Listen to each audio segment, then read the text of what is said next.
Yn gyntaf, ar am.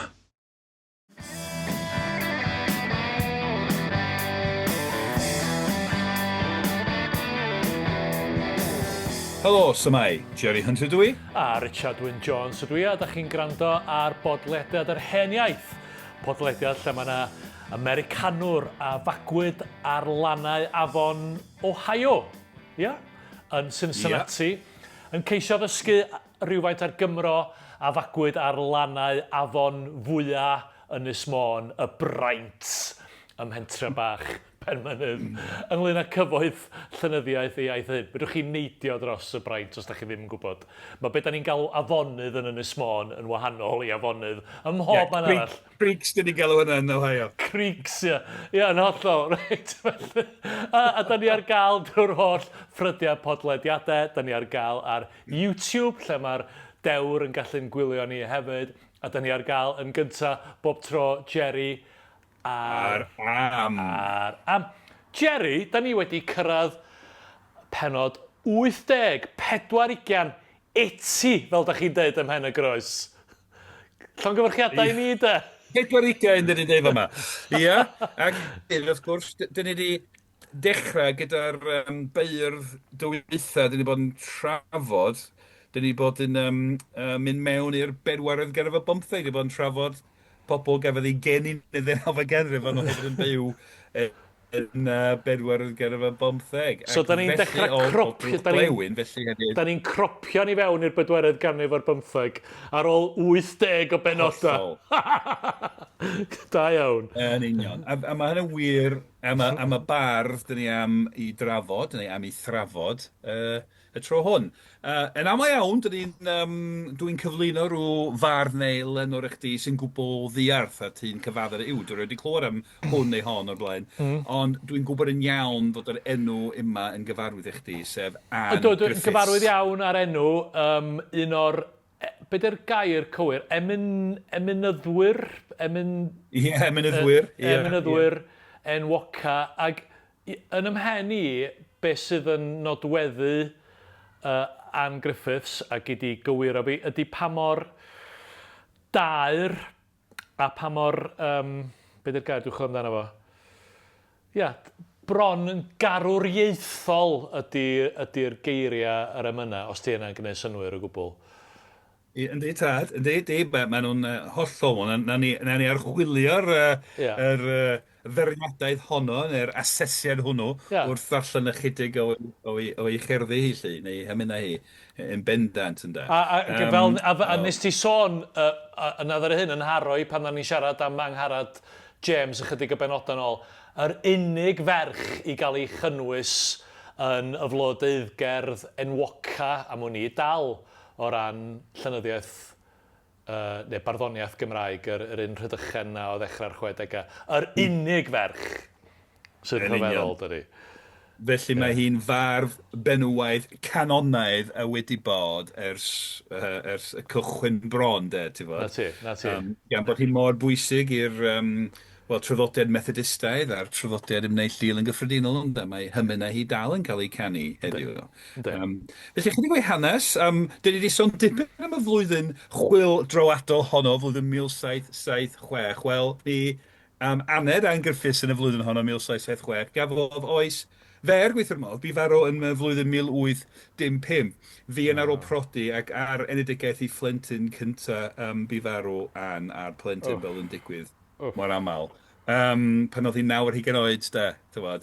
Oedd hi'n mod i prodi Thomas Griffiths yn 1814, de, flwyddyn cyddi farw, de.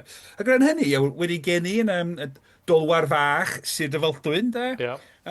Ac felly, Ann Thomas oedd hi y rhan fwy o'i hoes, ond yn ystod blwyddyn ôl o'i hoes oedd hi'n Ann Griffiths ar ôl prodi. Ac mae'n debyg bod ei theulu a'i ffrindiau yn galw hi yn Nancy, felly mae'n rhywbeth rhyfedd am hynny does. Dyn ni'n ei chofio hi fel Ann Griffiths, ond am y rhan fwy o'i bywyd, Nancy Thomas oedd hi, mae'n siŵr y bobl yn nabod hi. Diddorol, o'n i'n gwybod hynna, mae'n diddorol, ie. Ie, mae'n ambell enghraifft o bethau felly, de, ti bod.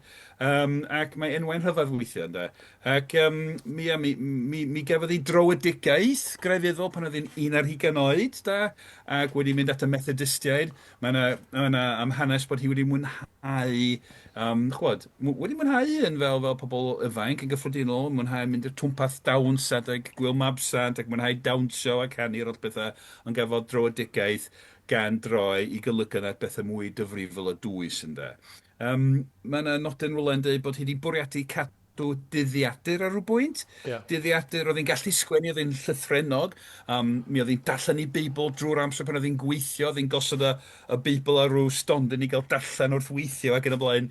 Felly oedd hi'n llythrennog iawn ac wedi bwriadu cadw dyddiadur i gofnodi i phrofiadau ysbrydol mewn rhyddiaeth mewn ffordd, ond os nath dim di groesi. Mi sgwennodd Rhiannon Davies Jones nofel hanes, fe hen lyfr count yn ceisio awgreu y dyddiadur hwnnw lle, yn dychmygu sut fysa Ann wedi sgwennu dyddiadur lle. Ond be nath hi oedd cofnodi i phrofiadau ysbrydol ar ffurf barddoniaeth yn lle rhyddiaeth i ni. Dyna'r emynau neu'r cerddi sydd gen ni. Dechrau fod dyfyniad rhywbeth ydodd, mi oedd, a sôn gynt am Ruth, mi oedd Ruth yn gweithio yn y dolwyr fach fel morwyn, a ffarm eitha mawr lle da, yn forwyn. Ac hefyd oedd hi'n ffrind i Ann, neu Nancy Thomas, Ann Griffiths, fel dyna bod i lle. Mi oedd y ddwy ferch tir ein oed, oedd y ddwy'n rhannu gwelid, oedd ddim gymaint o ddodrefn yn y cyfnod yna, da. So na mo iawn mi oedd pobl yn gorfod rhannu gwlau. Felly oedd nhw'n agos iawn yn nabod i gilydd yn dda iawn. Ac dyma rhywbeth cofiant Ann Griffiths gyhoeddwyd flynyddoedd wedyn, rhyw 30 mlynedd ar ôl iddi farw yn y flwyddyn 1865 gan Maurice Roberts, ond mae'n dyfynu Jane Hughes, sef merch Ruth, ffrind a morwyn Ann Griffiths. Byddai fy mam ac Ann Thomas yn arfer cysgu gyda'i gilydd. Byddai Ann yn deffro fy mam weithiau yn rhymder y nos ac yn dywedyd, ffordd yr wyt yn gallu cysgu lodes, angau, barn a thragwyddoldeb. Nes ti hynny'n dda, Richard. Wel, oedd hi'n ddynes ifanc ddifrifol iawn yn doedd. Oedd. Angau, barn a thragwyddoldeb. Mae pethau'n pwyso arni da. Dwi'n methu cysgu. Sut wyt ti? Rhaid ti fod yn meddwl am y pethau yma'n llytrach na chysgu. Waw. Hollol. A hefyd, weithio, mae'n debyg mi oedd hi'n deffro ganol nos, wedi cael rhyw brofiad ysbrydol rhywbeth wedi deffro hi da, ti fod? Ac weithio rhaen i chlywed hi yn bloeddio allan pan oedd hi'n gweithio ar y biarth ar y ffarm neu rhywbeth yn bloeddio wedi cael rhyw brofiad da. Ac mae'n debyg yn dechrau cyfansoddi, yn weddol fuan yn cyfansoddi ar lafar, wedi cael rhyw fath o brofiad ysbrydol da, neu mynd i rhyw gyflwr da. A fel ddyn nes ddechrau, nes ti ddeud bod ti'n cysylltu gwaith ar rhyw gerddi crefyddol synhwyrol iawn. Ia, nwydus bron, dwi'n meddwl, angerddol.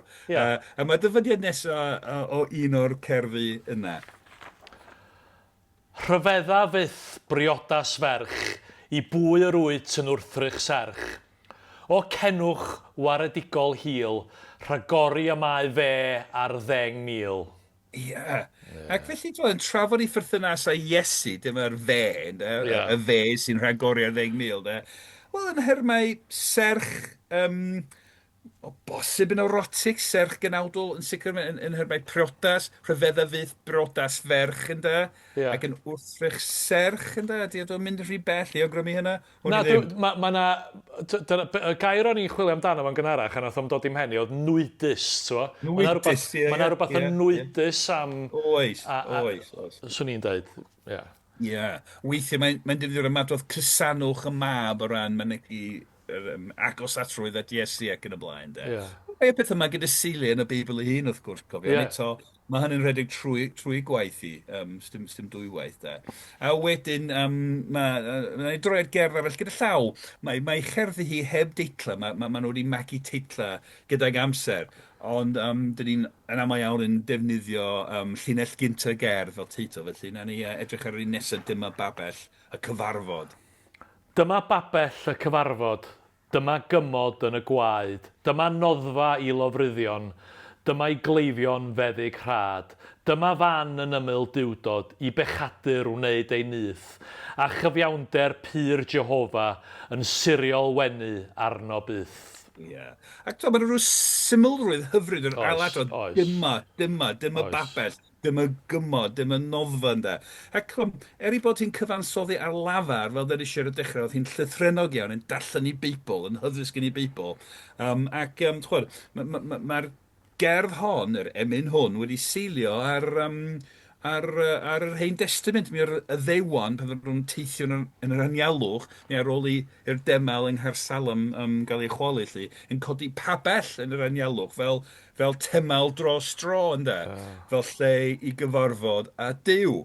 Felly mae'r ddelwedd honno, pabell y cyfarfod, yn rhyw ffordd o awgrymu tir sanctaidd, lle mae'n cyfarfod a'i Duw hi mewn ffordd, ynde? Ie, ond yn mynd yn syth o'r hen testament i'r testament newydd yn yr ail linell ynde. Dyma babell y cyfarfod, dyma gymod yn y gwaed. Ti wedi tharo hi yn union ar ei ffen, ti wedi taro hi yn union. Hen Testament i'r Testament newydd, cymod yn y gwaed, Iesu wedi colli gwaed i'n glanhau ni o'n pechod. Mae o'n hyfryd, mae'r symlrwydd dyma noddfa i lofruddion, dyma i gleifion feddyg rhad.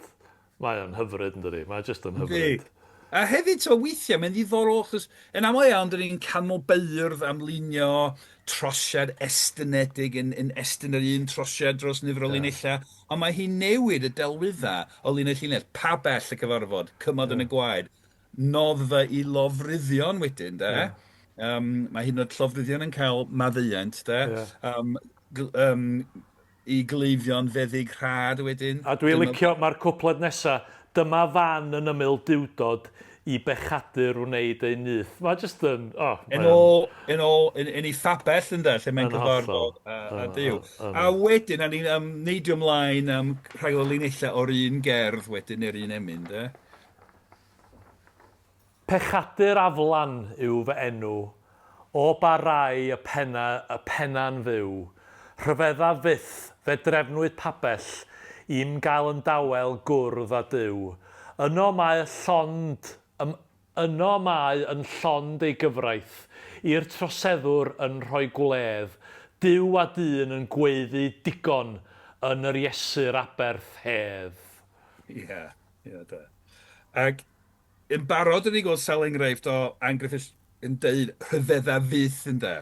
Mae'r ferf rhyfeddu, rhyfeddaf, yr enw rhyfeddod, yr ansodd a'r rhyfa yn britho ei gwaith, yn ddonol ar hynny nes ymlaen. Ond eto, fel mae'n deud fel yma, im gael yn dawel gwrdd y Duw, y tir sanctaidd hwnnw lle mae hi'n cyfarfod a'i Duw ynde. Ddod ni'n ôl ar hynna nes ymlaen ar ôl trafod rhai agweddau i gwaith a damceniaethu ychydig bach ynglyn â yr hyn oedd yn ei chymell i gyfansoddi pethau felly. Ond o ran y corpws o waith sydd wedi goroesi ganddi, mae'n rhyw 70 pennill o'i gwaith wedi goroesi da. A weithiau dwi'n siŵr beddwl yn ei galw nhw emynau iawn, dyn ni'n ei canu nhw, neu mae rhaid pobl ni'n canu nhw wedi fel emynau. Yn sicr mi oedd Ruth, ei ffrind, Ruth yn ei galw'n hymns, eich hymns chi, emynau chi, cerddi, penillion ysbrydol chi. Ond maen nhw i gyd yn gerddi ar fesur a rhydd, doedd hi ddim yn defnyddio'r hen fesur a caeth o gwbl. Dwi'n meddwl bod canu gwerin yr ardal wedi dylanwadu rhywfaint arni y penillion telyn a nath o gennym gwerin storiol rhwng ni clywed weithiau. Hefyd carola, dolyg, carola mai ac yn y blaen. Ond hefyd wrth gwrs, mi oedd hi'n sgwennu dipyn ar ôl, neu cyfansoddi, nid sgwennu cyfansoddi ar lafar, dipyn ar ôl i'r diwygiad Methodistaidd ddechrau. Felly mi oedd emynau beirdd sy'r gyfyrddin fel Pant y Celyn yn dylanwadu arni hefyd ynde. Mae hynny'n yn bwysig iawn iawn. Ond fel ddyn ni'n gwybod i bod hi'n llythrenog er i bod hi'n cyfansoddi ar lafar, yn darllen i Beibl ac yn sgwennu. Mae'n nifer o, mae'n 8 o lythyrau ni llaw i hi'n wedi goroesi ynde. Mae hynny'n bwysig. Oedd hi'n llythrenog yn gallu ysgrifennu. Ond wedi cyfansoddi ar lafar ac yn trosglwyddo i phenillion, i cherddi, i hymyna ar lafar.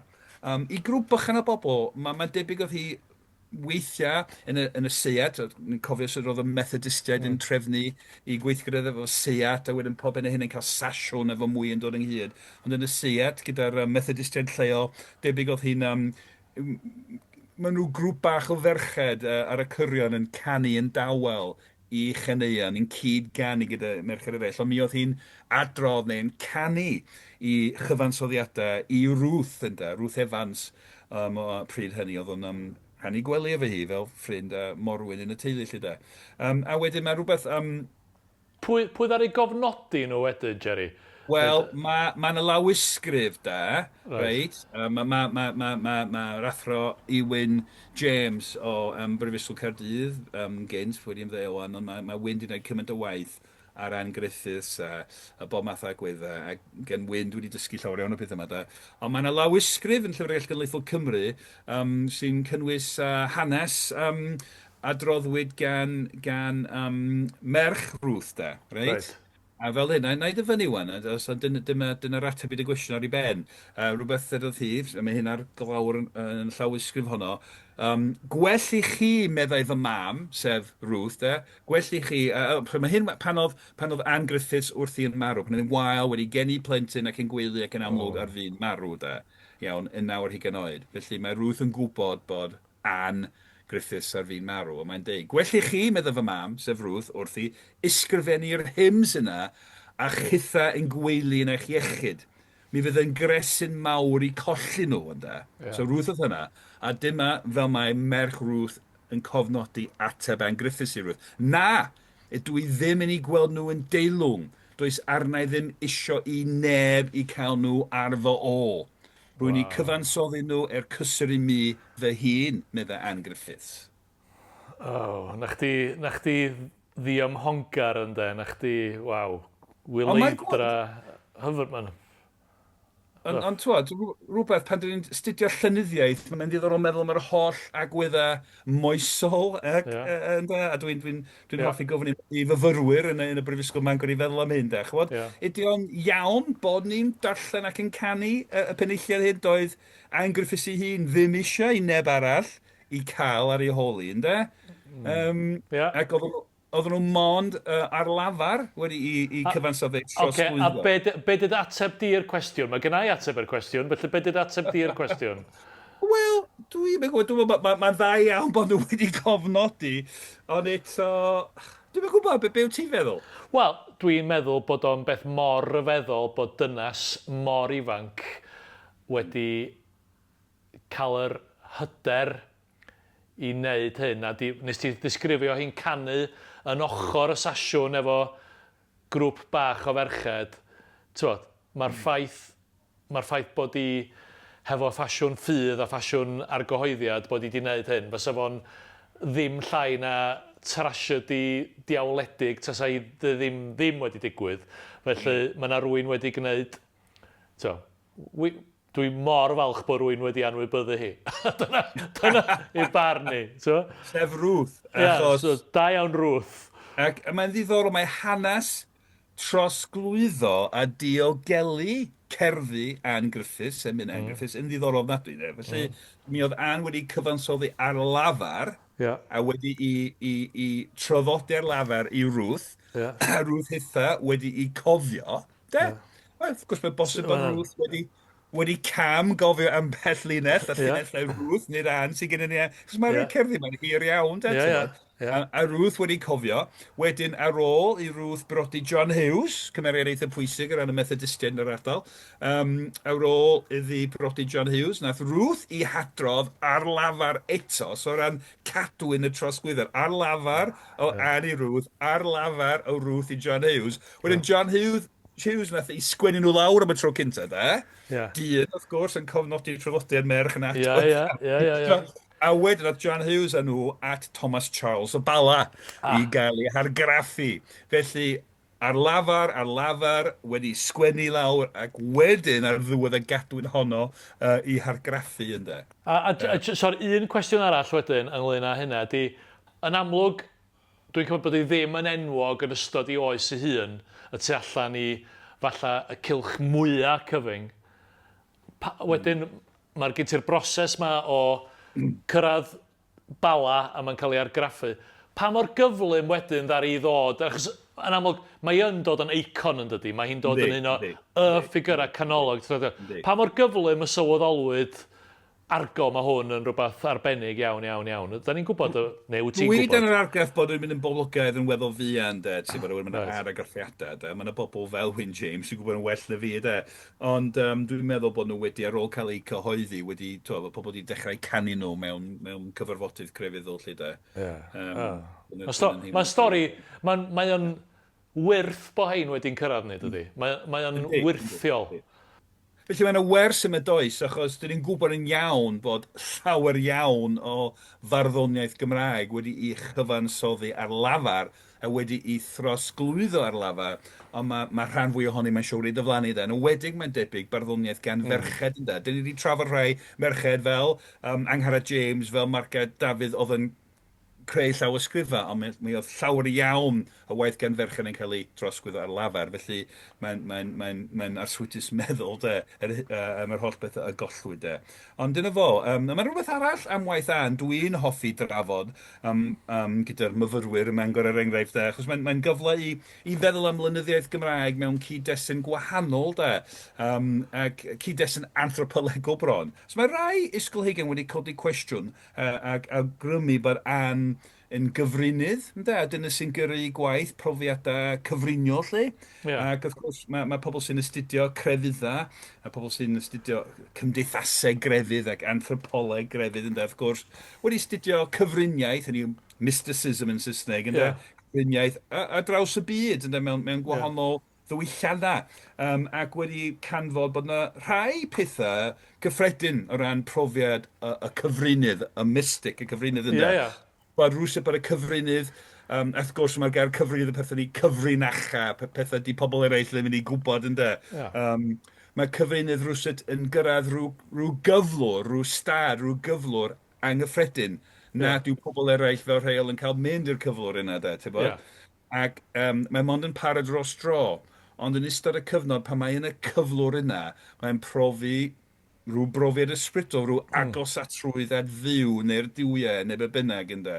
A wedyn, mae'n dod nôl, weithiau mae'n anodd mynegu'r peth yn iawn, achos mae'n brofiad tu hwnt y cyffredin.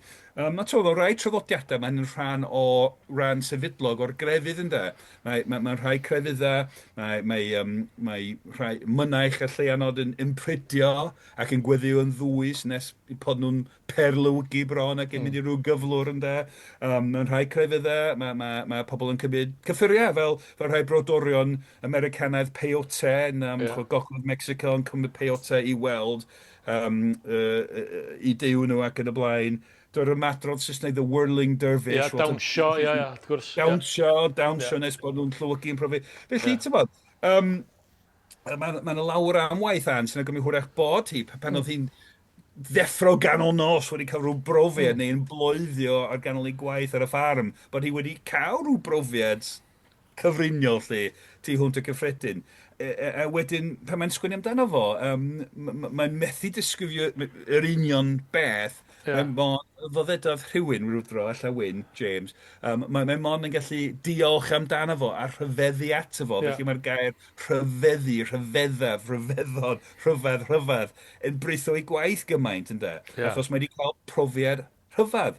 Ond dwi'n meddwl, os ti'n meddwl am lenyddiaeth yn gyffredinol o ran celf ar hyn mae artist o fardd neu lenor yn trio wneud, yr her fwyaf dwi'n meddwl yw ceisio ysgrifennu am rhywbeth sydd y tu hwnt i allu iaith i'w ddisgrifio, ynda.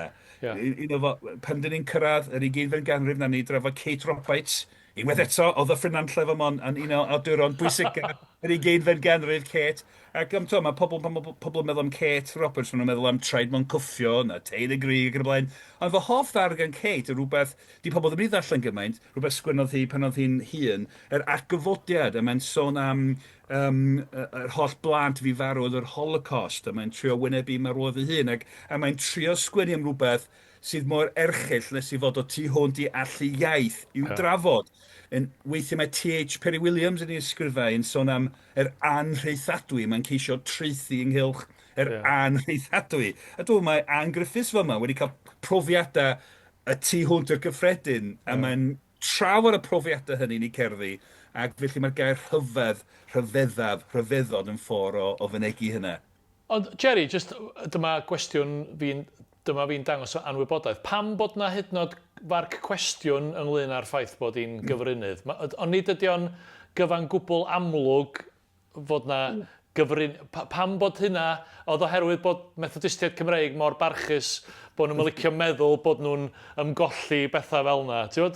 I fi, fel mae rhaid i trafod cyfriniaeth Morgan Llwyd, mae'n lyfr cyfa gyda llaw gan Bobby Jones, y ddiweddar R.M. Jones, cyfriniaeth Gymraeg, ynddo.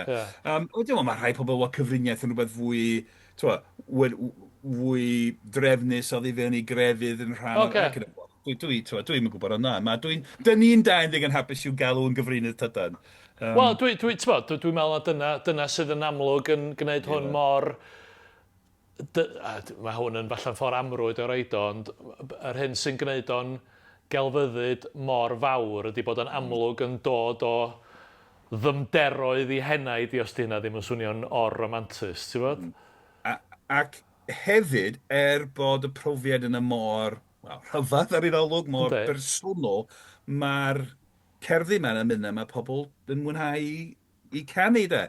Ac mi ddaru ni drafod hyn yng nghyd-destun Pantycelyn, y ffaith i fod wedi sgwennu emynau personol iawn, yn mynegu profiad personol iawn, ond eto cerddi i'w canu fel rhan o addoliad torfol, de, gyfer mynegiant gyhoeddus, de. A rhywbeth o mae hefyd, de, mae bardd gwych yn gallu trafod, fel caneuon pop gorau, de, yn trafod rhywbeth personol iawn mewn ffordd mae pobl eraill yn gallu uniaethu ag o.